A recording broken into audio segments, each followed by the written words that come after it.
स्वाध्याय प्रणेते पूजनीय पांडुरंग शास्त्री आठवले यांच्या जीवनावरील सत्याधिष्ठित कादंबरी देह झाला चंदनाचा.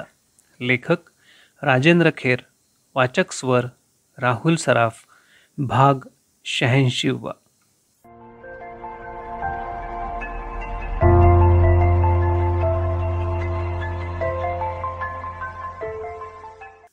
पांडुरंग शास्त्री बिछाण्याजवळ गेले.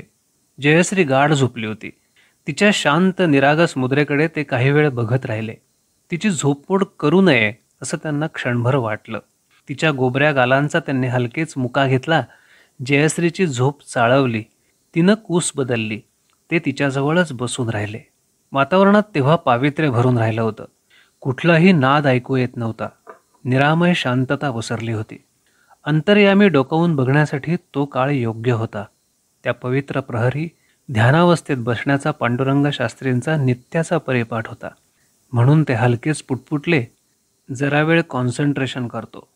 निर्मला त्यांनी लगोलग म्हटलं, प्रवासातून दमून आलात, थोडा वेळ विश्रांती घेतली तर नाही का चालणार? तुला सांगितलं ना मगाशी, आता एकही क्षण वाया दौडून चालणार नाही म्हणून. तिकडे सौराष्ट्रात आपले शिबिरार्थी गावोगाव फिरून आलेत. त्यांचे अनुभव मला उल्हसित करणारे असेच आहेत. पांडुरंग शास्त्रींचं म्हणणं खरंच होतं. त्या चांदण्या रात्री जुहूच्या सागर तीरावर पार पडलेल्या अनोख्या बैठकीत पांडुरंग शास्त्रींनी अतिशय प्रभावी आणि तेजस्वी विचार मांडले होते. त्या विचारांनी प्रत्येक तरुण भारावून गेला होता. शालिवाहनानं मातीच्या पुतळ्यांवर पाणी शिंपून ज्याप्रमाणे त्या पुतळ्यात चैतन्य निर्माण केलं होतं, तसाच प्रकार तिथे घडला होता.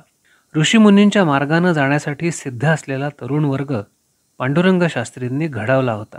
त्यांच्या कार्यातून हजारो वर्षांनंतर भक्ती समाजाभिमुख बनणार होती. या गोष्टीला कच्छमध्ये सुरुवात झालीच होती. आता ही मंडळी सौराष्ट्रात निघाली होती. नंदादीपाची वात त्या तरुणांच्या अंतःकरणात ठेवली होती. यथावकाश खेडापाड्यात जाण्यासाठी उत्सुक असलेल्या त्या तरुणांना पांडुरंग शास्त्रींनी कुंकुम तिलक लावला. मग त्यांना शुभाशीर्वाद दिला आणि त्यांची पाठवणी केली. त्यांना निरोप देताना पांडुरंग शास्त्री म्हणाले होते, तुम्ही आज खेड्यात जात आहात. कोणत्याही भौतिक लाभाची अपेक्षा न बाळगता तुम्ही जात आहात. हीच तुमची खरी कृतीभक्ती आहे.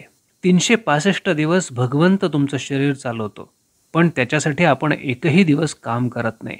आज मात्र तुम्ही भगवंताचं काम करायला निघाला आहात. अंतःकरणात कृतज्ञता भाव घेऊन जात आहात. भगवान खचितच तुमच्या पाठीशी उभा राहील. एक गोष्ट मात्र लक्षात ठेवा हं, तुम्ही धर्मोपदेशक किंवा प्रचारक नाहीत, तर स्वतःच्या विकासासाठी, स्वतःला मिळालेला पाठ पक्का करण्यासाठी तुम्ही त्यांच्याकडे जात आहात. पांडुरंग शास्त्रींचा उपदेश शिरोधार्य मानून ते तरुण श्रीकृष्णाच्या कर्तृत्वानं पावन झालेल्या सौराष्ट्रात गीतेचे विचार सांगायला गेले आणि हळूहळू त्यांच्या त्या भक्तीला भगवंताचा प्रसाद मिळू लागला. व्यावसायिक धर्मप्रसारकांमध्ये धर्म बदलण्याची ताकद नसते, असे विचार गेली कित्येक वर्ष पांडुरंग शास्त्री सातत्यानं सांगत होते. वेतन घेऊन धर्मचेतन कधी करता येत नाही, असं त्यांचं स्पष्ट मत होतं. आणि आता हजारो वर्षांनंतर धर्माचा प्रसार करण्याचा हा अभिनव प्रयोग त्यांनी सत्यात आणला होता. त्यासाठी त्यांची अलौकिक बुद्धिमत्ता आणि प्रचंड विचारमंथन कारणी लागलं होतं. आधुनिक काळात हा प्रयोग सर्वस्वी नवीन होता. एवढंच नव्हे तर ऋषींचं कार्य सोडलं तर प्राचीन काळातही अशा प्रकारची कृतीभक्ती अन्यत्र कोठे ऐकिवात नव्हती. आपल्या कार्याला भगवंताचा अनुकूल प्रतिसाद मिळतो आहे हे पाहून पांडुरंग शास्त्रींच्याही अंगात उत्साह संचारला होता.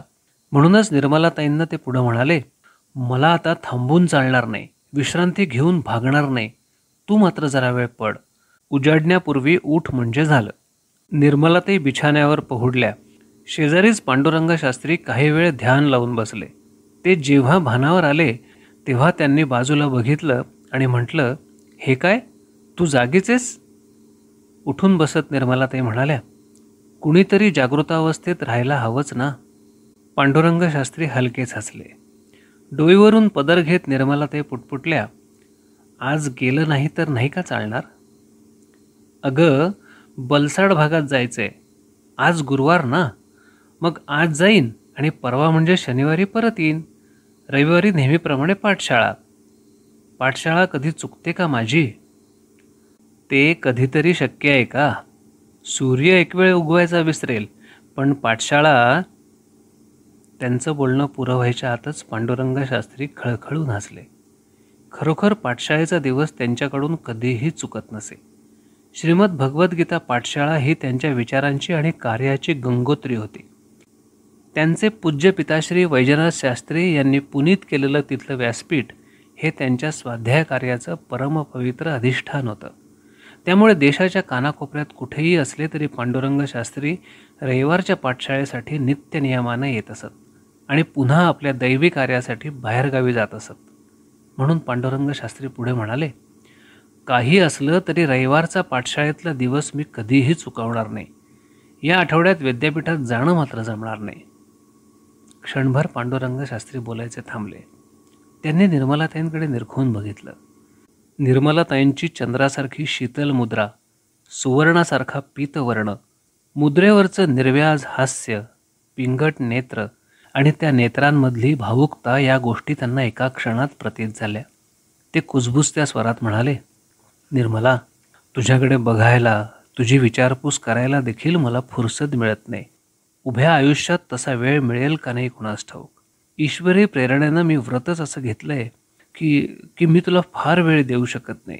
निर्मला, प्रस्थापितांच्या विरोधात उभं ठाकून परिवर्तन घडवून आणायचं म्हणजे मला असं दिव्य करायलाच हवं. स्वतःच्या संसाराची काळजी बाजूला ठेवून काम करायला हवं. स्वतःच्या संसारात रममाण न होता समाजाच्या संसाराची काळजी करायला हवी. काही न बोलता निर्मलाताई खाली बघत बसल्या. रागावलीस निर्मला? काहीतरीच काय? मी तुम्हाला कधी आडकाठी केली आहे का? कधीच नाही. माझा तुझ्यावर पूर्ण विश्वास आहे. तुला ते सावरकरांचे बोल आठवतात ना? कोणते हो? त्याचवेळी जयश्रीनं पुन्हा कुस बदलली. तिच्याकडे पाहून पांडुरंग शास्त्री म्हणाले, तिची झोपमोड व्हायला अजून बराच अवधी आहे. झोपू दे तिला शांतपणानं. आपण स्वयंपाकघरात जाऊन बोलत बसू. मी तेच म्हणणार होते. मला स्वयंपाक करायचा आहे ना, तुमचा डबा भरून द्यायचा आहे. दोघेही स्वयंपाकघरात जाऊन बसले. सावरकरांचं काय सांगणार होता तेवढं? सावरकरांच्या कवितेतले ते बोल. अंदमानात असताना रुग्णशय्येवरून त्यांनी एक अलौकिक कविता केली होती.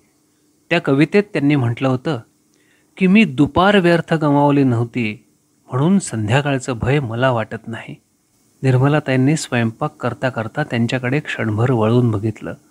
तेव्हा पांडुरंग शास्त्री म्हणाले, हे त्यांचे अलंकारिक बोल आहेत. जीवनातील तारुण्याचा एक क्षणही त्यांनी वाया दवडला नव्हता, म्हणून त्यांना जीवनाच्या अखेरीचं भय वाटत नव्हतं.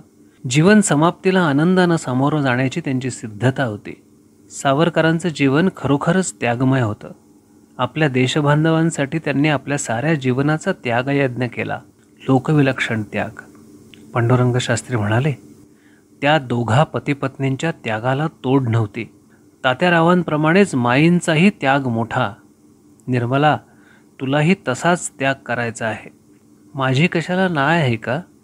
आणि मी भला मोठा त्याग करते आहे अशीही माझी भावना नाही. निर्मला, संसाराला रामराम करून आपल्याला सावरकरांसारखा त्याग करायचा नाही. आपला संसार विस्कटून टाकायचा नाही, पण तशी त्यागभावना आपण जपायला हवी. त्यांनी त्या कवितेत म्हटल्याप्रमाणे आपल्या जीवनाची दुपार कारणी लावायला हवी, एवढंच. निर्मलाताई यावर म्हणाल्या, आपलं लग्न झाल्यावर मी तुम्हाला काय सांगितलं होतं आठवत आहे ना? काय? माझ्या अंगावरची सोन्याची शेवटची गुंज असेपर्यंत मी तुमच्याकडे संसारासाठी पैसे मागणार नाही. यापेक्षा कोणता त्याग करणं माझ्या हातात होतं सांगा? हाच तुझा मोठा त्याग होता. त्या तुझ्या शब्दांनीच माझ्या अंगात प्रचंड उमेद आली होती बघ. इतकं बोलून पांडुरंग शास्त्री त्यांच्याकडे निरखून बघत राहिले. निर्मलाताईंच्या अंगावरून बरेच दागिने उतरले होते. दागिन्यांशिवाय असलेलं त्यांचं अंग ओकबोकं वाटत होतं. त्यांच्याकडे पाहून पांडुरंग शास्त्रींच्या मनाचा थरकाप उडाला. निर्मलाताई तेव्हा म्हणत होत्या, अहो, स्वतःचा संसार फुलावा, बहरावा असं प्रत्येकाला वाटत असतं, पण तुम्ही तर समाजाच्या संसारात चैतन्य निर्माण करायला निघाला आहात. मला त्यात आनंद नाही का वाटणार? संकुचित मन करून मी केवळ स्वतःच्या संसाराकडे कशी काय बघणार? विश्व परिवार निर्माण करण्याच्या आपल्या कार्यात मलाही साथ द्यावीशी नाही का वाटणार? निर्मलाताई योग्य तेच बोलत होत्या. पतिराजाच्या विशाल मनाला आपल्या विशाल मनाची जोड देत होत्या. प्रभू कार्याचं व्रत घेऊन पांडुरंग शास्त्री अखंडपणाने हिंडत होते. आपल्या पायांना त्यांनी रथचक्र लावले होते.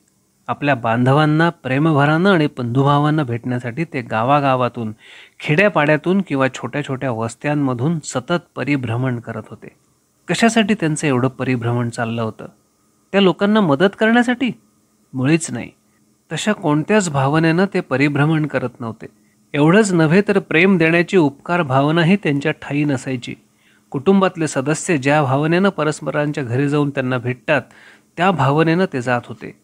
हे विश्वची माझी घरं, ही भावना त्यांच्या त्या कृतीत होती आणि वसुधैव कुटुंबकम ही धारणा त्यांच्या वृत्तीत होती.